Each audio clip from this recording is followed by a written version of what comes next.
В маленьком городке на окраине штата стоял старый бар, в котором вечерами собирались байкеры. Воздух там был густым от запаха дешевого пива, табачного дыма и разговоров, полных грубого смеха. В этот вечер дверь медленно распахнулась, и внутрь вошел Стивен Сигал. Он шел уверенно, как человек, привыкший к вниманию, но явно не стремящийся его привлекать. В темном кожаном пальто и с прямой осанкой он направился к стойке, заказывая себе чашку крепкого кофе вместо привычного в этих местах алкоголя.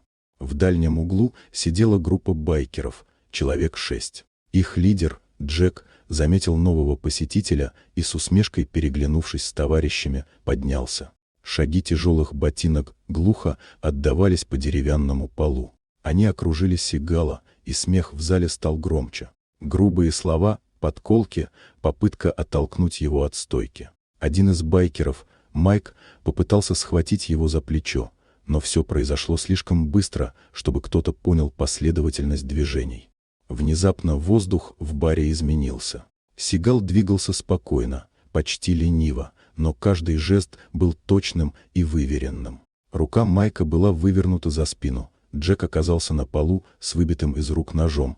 Еще двое рухнули, спотыкаясь друг о друга. Звук ударов был сухим, как хлёст ветки, и не сопровождался криками со стороны Сигала, только тяжелое дыхание поверженных. Через считанные секунды весь зал замер. Байкеры, еще недавно смеявшиеся, теперь лежали на полу, кто-то прижимал ушибленное плечо, кто-то корчился, стараясь вдохнуть глубже. Их лица были искажены болью и страхом, а глаза мольбой о том, чтобы все закончилось. Бармен, не зная, что делать, просто стоял за стойкой, сжимая тряпку. Сигал поднял упавшую со стола кружку, поставил ее обратно, поправил воротник пальто и медленно направился к выходу. За окнами завывал ночной ветер, а в баре стояла гробовая тишина. Никто больше не осмелился произнести ни слова. «Хочешь, я сделаю из этой сцены версию с более жестким кинематографичным описанием движений и ударов. Это добавит истории динамики, как в боевике.